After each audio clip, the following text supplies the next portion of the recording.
बघा आपण question टॅगचे rules बघितले, त्या रूल्स नुसार आता काय करूयात, काही एक्झाम्पल्स आहेत ते सोडवूयात.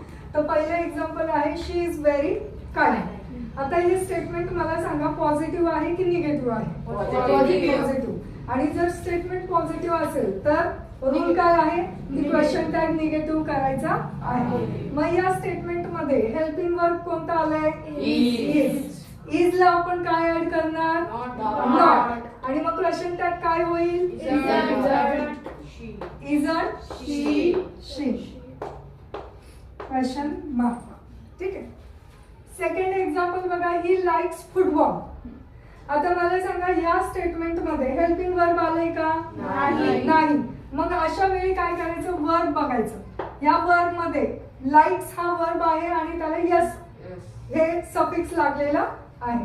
तर यस असेल तर मी तुम्हाला सांगितलंय डू, डज आणि डिड हे जे क्वेश्चन टॅग करण्यासाठी जे हेल्पिंग वर्ब्स आहेत ते तुम्हाला यूज करायचे आहेत. आता लाईक साठी डू येईल, डज येईल का डिड येईल? डज. आणि हे स्टेटमेंट पॉझिटिव्ह आहे की निगेटिव्ह आहे? पॉझिटिव्ह. Question tag negative. सांगा काय होईल क्वेश्चन टॅग? डझंट ही. आणि क्वेश्चन. ठीक आहे. नेक्स्ट एक्झाम्पल बघा, he has got a big house. आता या स्टेटमेंट मध्ये सांगा हेल्पिंग वर्ब कोणता आहे? हॅज. आणि स्टेटमेंट निगेटिव्ह आहे का पॉझिटिव्ह आहे? पॉझिटिव्ह. मग क्वेश्चन टॅग सांगा काय होईल? हॅजंट ही.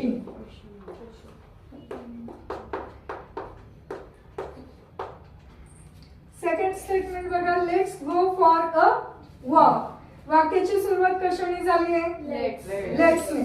तर तुम्हाला इथं नियम आहे की जर वाक्याची सुरुवात लेट्सने झाली तर क्वेश्चन टॅग कंपल्सरी काय होतो?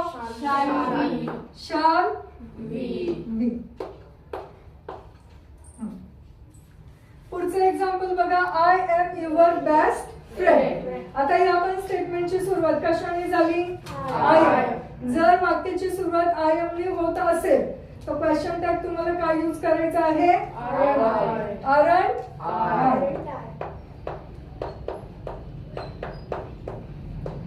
तर बघा रूल्स वर आधारित या अशा एक्झाम्पल्स आपण घेतलेले आहेत.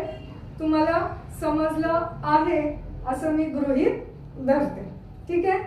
समजलं का नाही? पुन्हा एकदा सांगू? ठीक आहे.